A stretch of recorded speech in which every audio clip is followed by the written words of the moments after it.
오늘 제목을 가장 확실한 하나님의 인도하심이라고 하는 제목으로 함께 말씀을 나누도록 하겠습니다. 성경은 민수기 9장 15절로 18절에 있는 말씀 먼저 읽겠습니다. 같이 읽겠습니다. 민수기 9장 15절로 18절에 있는 말씀입니다. 성막을 세운 날에 구름이 성막 곧 증거의 성막을 덮었고 저녁이 되면 성막 위에 불 모양 같은 것이 나타나서 아침까지 일렀으되 항상 그러하여 낮에는 구름이 그것을 덮었고 밤이면 불 모양이 있었는데 구름이 성막에서 떠오르는 때에는 이스라엘 자손이 곧 행진하였고 구름이 머무는 곳에 이스라엘 자손이 진을 쳤으니 이스라엘 자손이 여호와의 명령을 따라 행진하였고 여호와의 명령을 따라 진을 쳤으며 구름이 성막 위에 머무는 동안에는 그들이 진영에 머물렀고.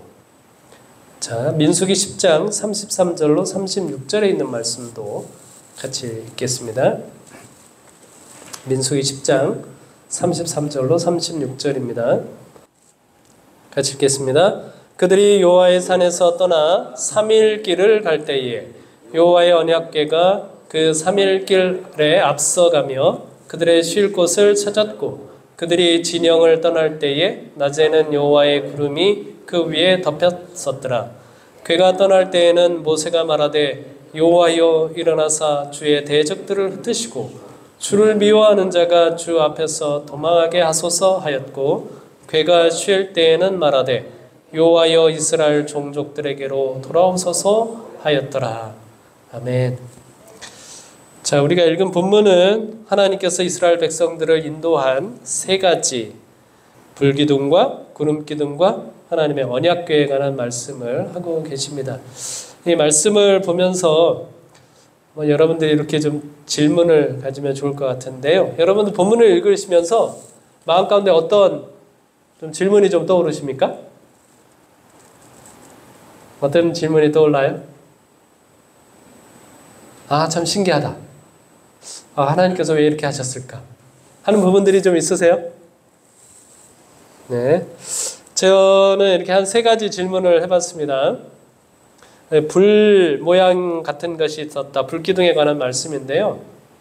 이걸 항상 밤새도록 불 모양이 이스라엘 진영의 정중앙에 있었습니다.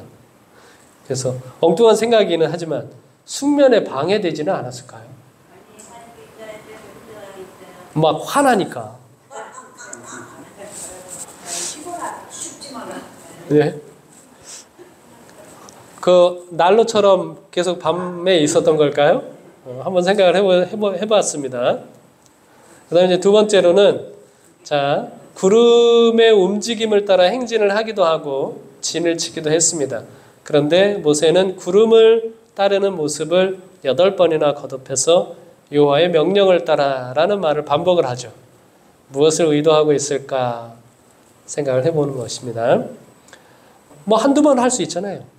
여호와의 명령을 따라 구름이 진행할 때, 구름이 멈출 때 이스라엘 백성들이 진을 치고 행진하기도 했다. 이렇게 하면 되겠는데 모세는 이 이야기를 기록을 하면서 여호와의 명령을 따라 여호와의 명령을 따라라고 하는 말을 계속해서 반복을 했습니다.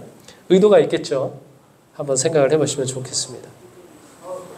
자, 그 다음에 세 번째 질문인데요. 그 다음에 언약궤에 대한 질문인데요. 여러분 이스라엘의 행진을 보시면 동서남북에 이제 진을 치고 있지 않습니까? 동쪽에는 유다 기가 돼 있고 그 다음에 남쪽에는 누가? 르우벤기가 있었죠. 그 다음에 서쪽에는 에브라임기, 북쪽에는 단기 이렇게가 있었습니다. 그래서 이동을 할 때마다 가장 먼저 유다기에 속한 진영이 먼저 출발을 하고 그 다음에 게르솜, 그 다음에 르우벤기 다음에 고핫 자손 뭐 이렇게 순서대로 이렇게 갔거든요. 자, 그런데 고핫 자손이 원래 진영 중간에서 이렇게 행진을 하게 되어 있는데 그 가운데 언약궤만은 가장 선두에서 행진을 했습니다.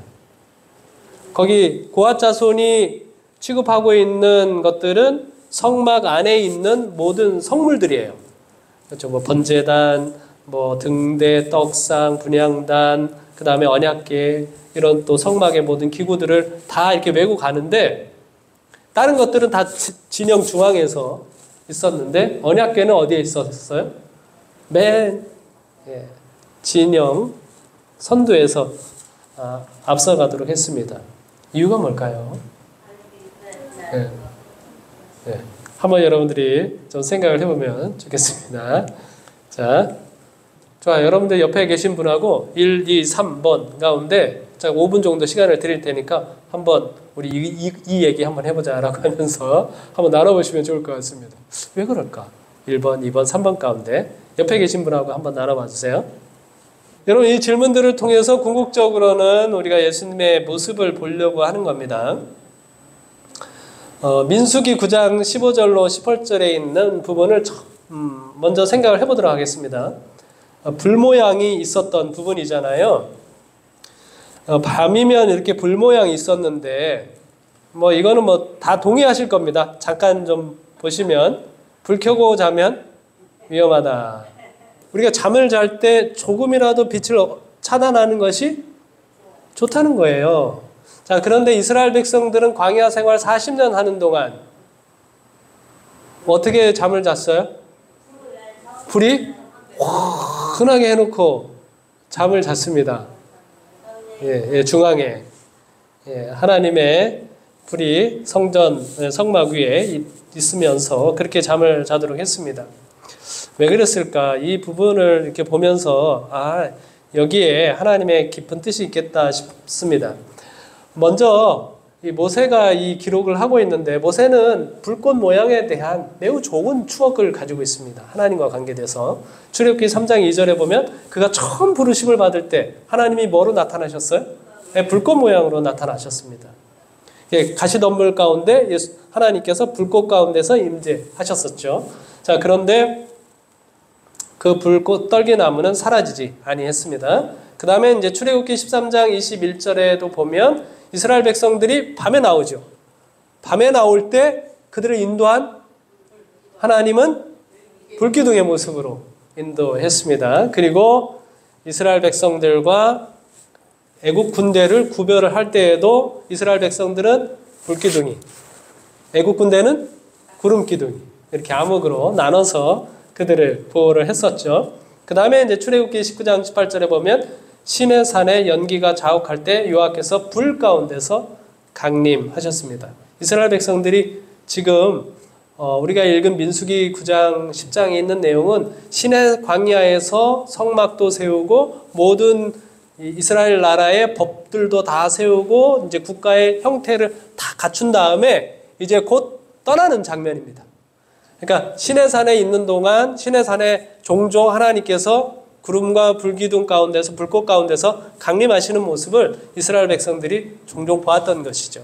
이스라엘 백성들은 불에 대한 매우 좋은 추억을 가지고 있습니다. 자, 그런데 여기 불꽃이라고 하는 말씀이 가지고 있는 공통점이 있죠. 어떤 공통점을 가지고 있습니까? 저기는 하나님이 임재하셔요. 하나님이 그렇죠. 성령, 하나님의 임재를 상징하고 있는 모습을 볼 수 있습니다. 근데 제가 이 말씀을 생각을 하면서 예수님의 생애를 생각을 해보게 됐습니다. 어쩌면 이스라엘 백성들이 광야에서 40년 동안 그 광야길을 걷는다라고 하는 것은 굉장히 피곤하고 힘든 일입니다. 좋은 길이 아니에요. 아주 거칠고 험한 길을 걸어갑니다. 낮에 뭐 이동을 한다면 밤이 되면 어떨까요? 밤이 되면 얼마나 힘들고 피곤하겠어요. 그러면 힘들고 피곤하면 뭐 해야 돼요? 숙면을 해야 됩니다. 숙면. 근데 사실은 불이 있으면 숙면하는데 방해가 되죠. 방해가 되죠. 그런데 이 불은 우리가 사용하는 조명불이 아니라 하나님의 임재가 있는 불입니다. 하나님의 임재의 불빛은 어떻게 해요? 우리를 치료하시죠. 하나님의 임재는 치료하는 광선과 같다고 이렇게 말씀을 하셨습니다. 근데 예수님께서 공생에 어떻게 하셨어요? 예수님께서는 여기 시대의 소망 360 이쪽에도 보면 예수께서는 한적한 곳을 찾아 당신의 아버지와 중단되지 않는 교통을 하시기 위하여 쉼 없으신 활동과 사람의 곤궁에 응하시는 생애에서 서셔야 하였다. 우리와 하나같이 되시어 우리의 곤궁함과 연약함을 지니신 자로서 예수께서는 전적으로 하나님께 의지하였고 은밀한 기도처에서 하늘의 능력을 구하셨는 바 이는 의무와 시련에 견딜 힘을 얻기 위해서였다. 예수께서는 죄의 세상에서 영혼의 투쟁과 고통을 견디셨다. 하나님과 교통하시는 중에 예수께서는 당신을 누르던 슬픔의 짐을 벗으실 수가 있으셨다. 그는 여기서 위안과 기쁨을 얻으셨다. 자, 예수님은 어떤 인간보다 지금까지 살아왔던 어떤 인간보다 쉼 없이 사셨습니다. 우리의 고통을 덜어주셨어요. 그분이 많은 일을 하셨다라고 하는 것도 맞는 이야기기는 하지만 그분께서는 뭐 하셨어요? 영혼의 깊은 죄의 짐들을 덜어주시기 위하여 얼마나 많은 수고와 노동을 하셨는지 모릅니다. 어쩌면 우리보다 훨씬 더 피곤하고 곤고한 삶을 살아가신 것이죠. 그러면 예수님은 그 피곤을 어떻게 더셨어요? 숙면하셨어요? 네. 숙면보다 훨씬 더 좋은 게 뭐라는 거예요? 하나님과 함께 기도하는 거라는 것입니다.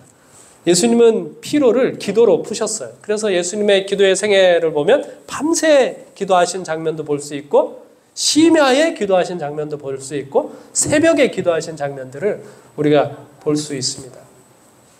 예수님께서 광야에서 40일 동안 금식 기도하셨습니다. 40일 동안 아무것도 드시지 않고 기도하셨으니까 사단이 그때가 뭐라고 생각을 했어요? 절호의 찬스다. 왜냐하면 뭐 했으니까? 완전히 심신이 약해졌으니까 유혹할 수 있는 절호의 찬스라고 생각을 했습니다. 자, 그러나 오히려 예수님은 그 기도를 통해서 뭐 해지셨어요? 강해지신 것입니다. 겟세마네 동산에서 최후의 일전을 벌이실 때도 그분은 기도로 그 싸움에서 이기셨습니다. 예수님께서 십자가 앞에서 움츠러 들으셨죠. 아버지 할만하시거든 이 잔을 내게서 지나가게 하옵소서. 그런 움츠러 드셨던 예수님께서 어떻게 그 십자가를 지실 힘을 얻으셨어요? 3번에 걸쳐서 기도하면서 그러나 나의 원대로 마옵시고 아버지의 원대로 되기를 원하나이다. 그렇게 기도하실 수 있으셨죠. 십자가를 견딜 힘을 기도에서 얻으셨던 것입니다. 그리고 여러분 십자가도 한번 생각을 해보시면 그 고통스러운 십자가를 지시면서 예수님께서 맨 처음 하신 말은 어떤 말씀이셨어요? 예수님께서 십자가에서 하신 맨 처음 하신 말씀도 기도였습니다. 아버지여 저희를 사하여 주옵소서라고 하는 기도의 말씀이셨죠. 예수님께서 십자가를 마치시면서 가장 마지막에 하신 말씀도 어떤 말씀이셨어요? 네? 가장 마지막으로 하신 말씀도 기도시잖아요. 아버지여 내 영혼을 아버지의 손에 의탁하나이다 라고 하는 기도로 십자가를 마치셨다라고 하는 것을 볼 수 있습니다. 그래서 예수님의 공생애를 살펴보시면 예수님의 생애를 살펴보시면 가장 힘들고 가장 어려운 때 무엇을 통해서 힘을 얻으셨어요? 기도를 통해서 힘을 얻으셨습니다. 하나님의 임재 속에 들어가면서 힘을 얻으셨다라고 하는 말씀입니다. 이스라엘 백성들이 광야 40년이라고 하는 아주 고단한 생애를 살아가면서 그들이 힘을 얻을 수 있었던 이유는 무엇인가 하면 하나님의 임재 앞에 그들이 설 때에 힘을 얻었다라고 하는 것이죠. 그래서 여기 증언보감 2권 137쪽에 보면 우리에게 이렇게 좀 권고를 하고 있습니다. 어떤 지위를 가지고 있든지 무슨 사업을 하든지 간에 우리는 어떻게 해야 된다? 겸손해야 된다. 그 겸손은 어떤 모습으로 드러나요?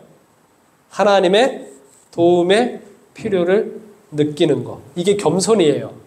그렇죠? 우리는 하나님의 말씀의 교훈에 솔직하게 의지하고 모든 일에 그분의 섭리를 인정하고 기도로서 우리의 심령을 쌓아놓는 일에 성실해야 한다. 사랑하는 형제들이여 그대들이 세상을 통과하여 지나갈 때 그대들 자신의 명철을 의지해봐라. 그리하면 그대들은 슬픔과 실망을 거두게 될 것이다. 그대들의 마음을 다하여 주님을 의지하라. 그리하면 그분께서 지혜로 그대들의 발걸음을 지도해 주실 것이며 그대들의 번익은 이 세상과 장차올 세상을 위하여 안전해질 것이다. 그대들은 빛과 지식이 필요하다. 그대들은 하나님께로부터 권면을 듣든지 그대들 자신의 마음에서 듣든지 할 것이다. 그대들은 그대들 자신이 밝힌 불꽃 가운데서 걸어가든지 의의 태양으로부터 나오는 거룩한 빛을 자신들에게로 모으든지 할 것이다. 우리에겐 두 가지 길이 있다는 것입니다. 첫 번째 길은 어떤 길이에요? 내 마음에서 나온 불꽃을 따라가는 길이 있고요. 하나는 의의 태양이신 그분으로부터 받아 모은 빛 가운데서 걸어가는 길이 있을 거라는 것입니다. 어떤 길을 따라가시겠습니까?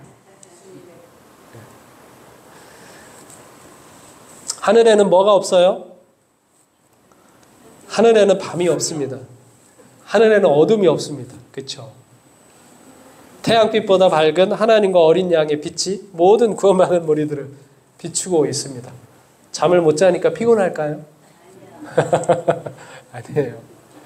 하나님께서 하나님의 임재 가운데 살아가는 우리가 얼마나 활력이 넘치고 건강하고 원기가 왕성하게 살아갈 수 있을지에 대하여 말씀해주고 있는 것입니다.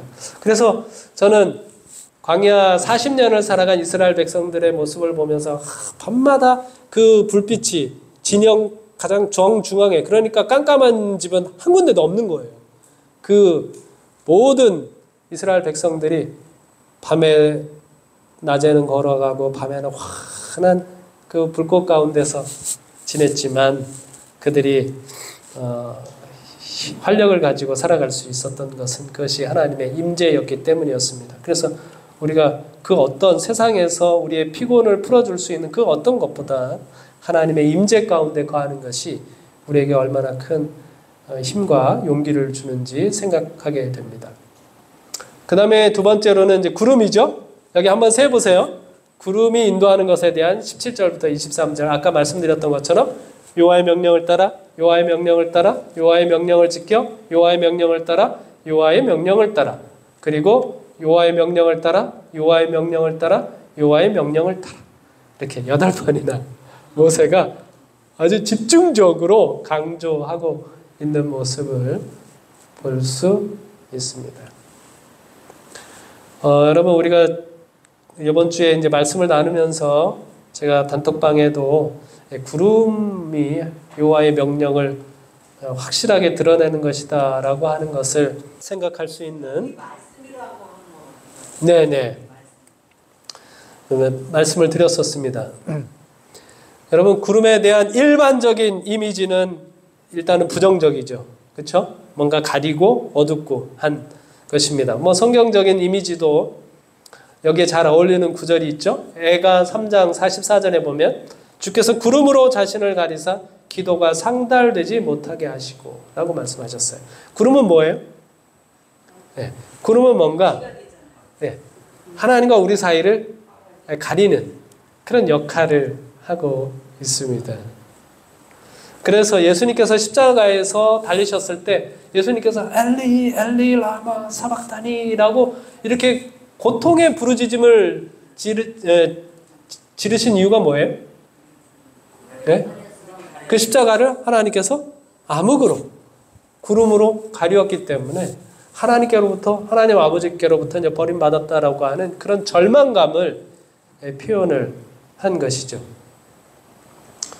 근데 그 얘기는 이제 역으로 생각을 하면 이 구름이라고 하는 것은 하나님의 임재를 가려주는 도구입니다. 그러니까 구름이, 하나님과 우리 사이에 구름이 가려져 있다는 얘기는 지금 하나님께서 우리에게 임재하셨다라고 하는 가장 확실한 표이기도 하죠. 그래서 여기 시대의 소망 753쪽, 754쪽에 보면 그 짙은 어둠으로 인하여 하나님의 임재가 가리워졌다. 그분은 어두움으로 장막을 만드시고 그분의 영광을 인간의 눈으로부터 감추셨다. 하나님과 그의 거룩한 천사들은 십자가 곁에 계셨다. 아버지께서는 아들과 함께 계셨으나 그분의 임재는 나타나지 않았다라고 말씀하셨습니다. 그러니까 십자가에 그 짙은 어두움이 있었던 이유는 하나님께서 예수 그리스도를 버리셨다, 물론 이제 진노하시고 저주하시는 것이 버리시는 것이 맞기는 맞습니다만 그것에 대한 표이면서 동시에 뭐예요? 지금 하나님께서 십자가 가장 가까이에 임재하셨다라고 하는 그런 의미라고 하는 것이죠. 뭐 이게 마음 따뜻해지는 이야기 있는데요. 미국에 한 중년 부부가 있었는데 아내의 시력이 너무 나빠가지고 눈 수술을 했습니다. 그런데 수술을 잘못해가지고 실명이 돼버렸어요. 얼마나 안타까워요? 그 이제 남편은 매일같이 아내의 직장까지 아내를 이제 출근시켜주고 하루 일과가 끝난 후에는 집까지 이렇게 데려다 주었습니다. 그런데 어느 날 갑자기 남편이 아내에게 서로 직장이 너무 머니까 이제 앞으로 혼자 출근하라고 그렇게 말을 했습니다. 아내가 이 말을 들었을 때 어땠을까요? 얼마나 서운했을까요? 남편에게 너무나 섭섭하고 어떻게 지금 사랑하는 남편이 그런 말을 하나 이러한 배신감까지 느꼈습니다. 그러니까 이제 이 남자 믿으면 안 되겠다 싶어가지고 이를 악물고 나 혼자 어떻게 해서든지 살아야겠다 이렇게 결심을 했습니다. 그 다음 날부터 혼자 출근하기 시작을 했습니다. 지팡이를 짚고 버스를 타고 하면서 때로는 넘어지기도 하고 울기도 하고 이렇게 혼자 다니는 훈련을 하기 시작했습니다. 그리고 이제 어느 정도 익숙해졌습니다. 2년이 흘렀어요. 이렇게 눈을 뜨고 있다가 이렇게 실명이 돼서 이렇게 적응하는 데는 한번 그 정도 기간이 걸리나 봐요. 어느 날 버스를 탔는데 버스 운전기사가 부인에게 이렇게 얘기했습니다. 아줌마는 복도 많아요. 매일 남편이 버스에 함께 앉아 있어주고 부인이 직장 건물에 들어가는 순간까지 지켜보다가 등 뒤에서 손을 흔들어주는 보이지 않는 격려를 해주니까요. 이렇게 얘기하더라고요. 얼마나 감동적이에요. 그렇죠? 이 말을 들은 이 부인이 어땠을까요? 눈물을 쏟았죠. 저는 이 구름에 관한 그 이야기를 들으면서 우리 하나님은 보이지 않게 보이는 하나님이구나 라고 하는 생각을 하게 됐습니다. 어떤 하나님? 보이지 않게 보이는 하나님이에요. 우리가 인생을 살아가면서 하나님이 보이지 않을 때가 얼마나 많은지 모릅니다. 그 슬프고 힘들고 어려운 일을 당하면 하나님이 내 곁에 계시지 않은 것처럼 느껴지고 하나님의 침묵에 대해서 우리가 막 슬퍼하고 힘들어하는 경우가 얼마나 많은지 모릅니다. 근데 사실은 그때가 무슨 때예요? 하나님께서 가장 가까이 계실 때일 겁니다. 그래서 제가 내 인생에 이제 구름이 덮이면 우리가 하나님을 잘 보지 못하는데 그때 우리가 하나님을 봐야 되는데 제가 이 말씀을 보면서 우리가 그렇게 힘들고 어렵고 하나님이 보이지 않을 때 보면 막 하나님에게 많은 말을 쏟아내려고 하잖아요. 그런데 이스라엘 백성들을 하나님께서 구름으로 인도하시는 이런 장면을 보면서 그렇구나. 우리가 하나님이 보이지 않을 때 막 하나님께 말을 하고 원망하고 불평하고 그렇게 할 것이 아니라 사실은 그때 하나님께서 우리에게 뭐 하고 싶은 때예요? 오히려 우리에게 명령하고 싶은 때예요. 이스라엘 백성들이 광야 생활을 하는 동안 그걸 잘 못 배웠던 것 같습니다. 이스라엘 백성들이 광야 생활 40년 하는 동안 얼마나 불평을 많이 했는지 모릅니다. 얼마나 원망을 많이 했는지 몰라요. 그래서 제가 이 민수기서를 읽으면서 느끼는 거는 뭐냐면 이스라엘 백성들이 거의 대부분 자기들이 얻고 싶은 거 얻었습니다. 뭘 통해서? 불평과 원망을 통해서 자기들이 얻고 싶은 거 거의 다 얻었습니다. 근데 문제는 뭔지 아십니까?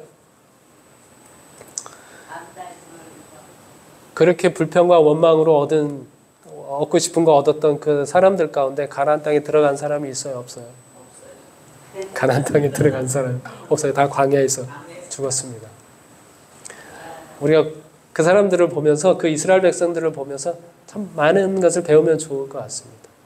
보이지 않는 하나님처럼 느껴질 때 막 하나님께 막 이래라 저래라 막 말을 할 것이 아니라 그때는 뭐 할 때예요? 오히려 여호와의 명령을 들을 때입니다. 오히려 하나님께서 우리에게 이래라 저래라 말씀하고 싶은 것이죠. 여기 소개해드리고 있는 세 개의 성경절, 출애굽기 33장 11절, 민수기 7장 8절로 9절, 민수기 9장 8절 이렇게 보시면 모세가 여호와께 뭐 하러 들어가요? 뭐 하러 들어갑니까? 말을 하러 들어갑니다. 하나님께 뭔가 말씀을 드리고 싶은 게 있어서 들어갑니다. 근데 성경에 보면 모세가 기록했죠? 뭐 했더라? 모세가 막 하나님께 막 따따붙다 막 이렇게 계속 많은 말을 했다? 아니요, 그렇게 돼 있지 않고 두 그룹 사이에서 자기에게 말씀하시는 하나님의 목소리를 들었더라. 그리고 민수기 9장 8절에도 보면 내가 하나님께로 갈 거다. 뭐 할 거다? 근데 가서 나에게 어떻게 명령하시는지 내가 들으리라. 이렇게 말씀을 하고 있습니다. 하나님께 우리가 말을 많이 하는 것도 중요하지만 그만큼 들으려고 하는 마음도 참 중요합니다. 제가 아이를 키우면서 아이들이 속상하게 할 때가 참 많이 있잖아요. 그래가지고 왜 하나님은 내만 같지 않은지 얼마나 속이 터지는지 몰라요. 그래서 하나님 보고 막 이래라 저래라 이렇게 한 적이 얼마나 많은지 모릅니다. 그런데 생각을 해보니까 내가 답답할 게 아니라 하나님이 나 때문에 참 답답하시겠다는 생각을 좀 하게 됐습니다. 사실은 하나님께서 아이들이 속상하게 할 때 하나님이 나에게 하고 싶은 말씀이 더 많으실 거거든요. 나한테 이래라 저래라 하나님이 얼마나 말씀을 많이 하고 싶을까요? 근데 그때는 우리 하나님께서 나에게 뭐라고 얘기하는 관심이 없어. 막 뭐만 해요? 우리 얘기만 하나님께 막 하고 있는 거죠.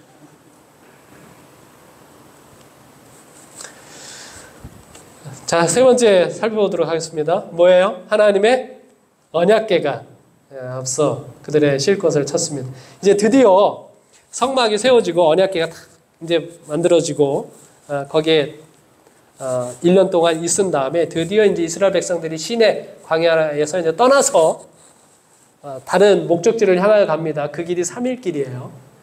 3일 정도 걸어갑니다. 자, 그런데 첫 행진입니다. 그 첫 행진인데 그 첫 행진에 있어서 가장 맨 앞에 누가 섰다는 거예요? 네, 언약궤가 그 앞에 섰다라고 이야기하고 있습니다. 이스라엘 백성들이 요단을 건널 때도 언약궤가 맨 앞에서 건너간 것을 여러분들이 보실 거고 여리고성을 무너뜨릴 때도 언약궤가 가장 맨 앞에 선 것을 여러분들이 보실 것입니다. 자, 그런데 저는 이 민수기 10장에서 언약궤가 맨 앞에 가면서 어디를 찾아요? 어디를 찾습니까? 쉴 곳을 찾는다라고 이렇게 표현되어 있습니다. 쉴 곳을 찾아준다. 이 말씀이 굉장히 인상적이었습니다. 뭐 진칠 곳이라든지 뭐 어디 다른 목적지를 찾아준다든지 이렇게 표현되지 않고 어디를 찾아줘요? 쉴 곳을 찾아준다. 다 대적들을 물리치고 하나님과 함께 쉴 수 있는 그곳을 찾아준다라고 이렇게 말씀을 하고 있습니다. 이 언약궤의 핵심 정신이 뭘까요? 안식일 정신 아닙니까? 언약궤의 핵심 안식일 정신. 그래서 이 행진의 모습을 보면서 이게 안식일 정신이구나라고 하는 생각을 갖게 됐습니다. 여러분, 예수님의 사역과 이 언약궤가 우리 모두에게 주고자 하는 메시지가 뭐예요? 수고하고 무거운 짐진 자들아 다 내게로 오라. 내가 너희를 쉬게 하리라. 쉬게 하리라. 죄악된 세상에서, 질고가 많은 세상에서, 힘든 세상을 살아가는 우리 모두에게 예수님의 모든 사역과 하나님의 언약, 하나님의 율법은 우리에게 뭘 주기를 원하셔요? 우리에게 쉼을 주기를 원하신다라고 하는 것입니다. 특별히 이제 안식일에 대해서 생각을 하면서 이 계명이 너무 좋습니다. 안식일을 기억하여 거룩히 지키라. 아무 일도 하지 말아라. 요즘 아이들도 마찬가지겠지만 제가 어렸을 때 이 표현이 가장 싫었습니다. 그 아무 일도 하지 말아라. 그 아무 일 속에 TV 보는 것이 포함이 되어 있고, 그렇죠? 맛있는 거 사 먹는 것이 포함이 되어 있죠. 그래가지고 얼마나 이 말을 싫어했는지 몰라요. 네. 그래서 막 반항을 하면서 고추 넣는 거면 그런 거 안 하는 건 너무 좋아요. 어린 입장에서 그런 거 안 하는 건 너무 좋아. 그런데 제가 5학년 때 TV가 생겼어요. 이렇게 드르륵 이렇게 다리 달리는 드르륵 하는 거. 야. 근데 그 TV가 생기고 주중에는 아버지하고 얼마나 이렇게 신경전을 벌이는지 모릅니다. 아니 아버지들은 왜 이렇게 뉴스를 좋아합니까? 아니 뭐 9시 뉴스면 9시 뉴스 딱 한 번만 보면 되잖아요. 7시 뉴스도 보고 8시 뉴스도 보고 재미있는 거 있는데 그때마다 아버지가 그 타이밍을 끊어요. 그래서 얼마나 싫어요. 근데 그것도 싫은데 언제가 제일 싫어요? 금요일 저녁이 제일 싫어요. 그냥 그때는 완전히 그 열쇠를 잠가버려 이렇게 드르륵 문을 닫아가지고. 그런데 어쨌든 아무 일도 하지 말라라고 이렇게 되어 있습니다. 근데 왜 하나님께서 아무 일도 하지 말라고 그러셨을까요? 왜 아무 일도 하지 말라고 그랬을까요? 자, 그런데 여러분 이 계명을 보시면 정말 흥미롭습니다. 여기 왜 아무 일도 하지 말라고 말씀하셨는가 하면 내가 뭘 다 만든 다음에 7째 날에 뭐 했으니까? 쉬었으니까. 내가 쉬었으니까 너희도 뭐라는 것이에요? 쉬라는 것입니다. 자, 이 명령이 얼마나 감사한 명령인지 모릅니다. 여러분 이게 언제 기록된 책입니까? 기원전 15세기경입니다. 이게 십계명이 처음 이렇게 기록된 것이 기원전 15세기경입니다.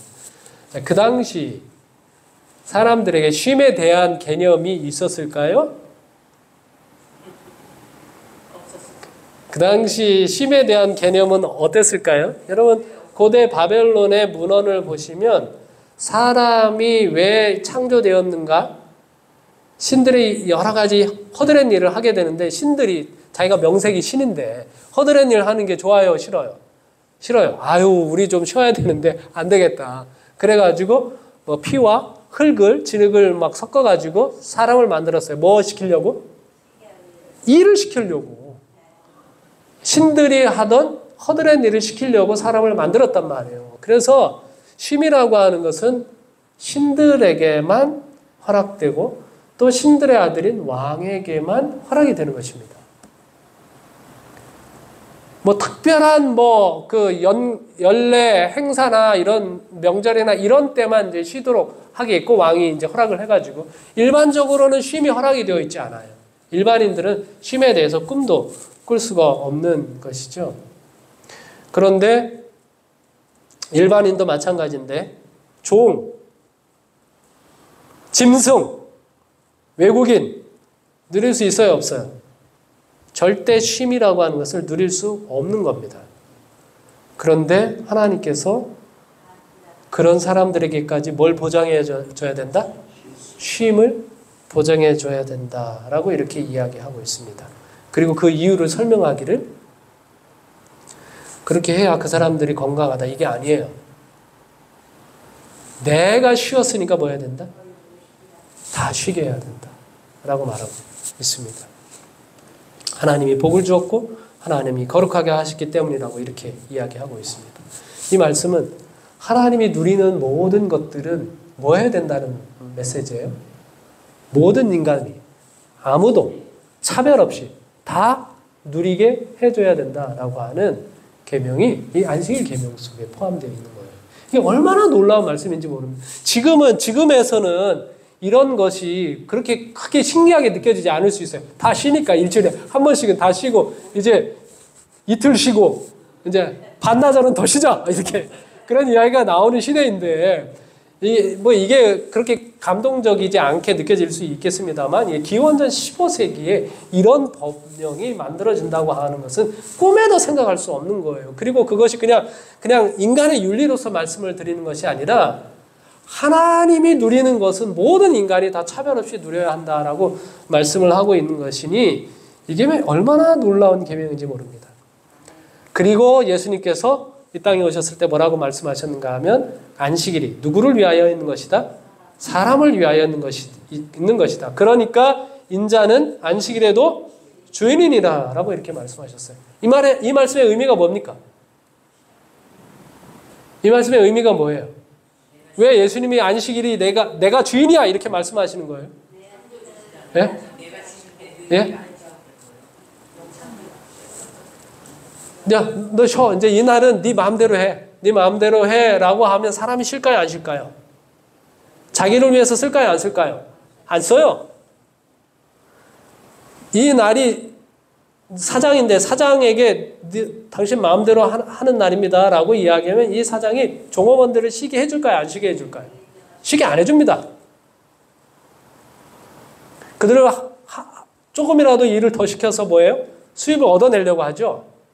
그래서 이 안식일이 사람을 위하여 있는 거기 때문에 이 날은 누구 거야? 건드리지 마. 아무도 노타치. 이건 내 거야. 내 뜻대로 써야 돼. 내가 원하는 대로 사용을 해야 돼. 내가 원하는 건 뭐예요?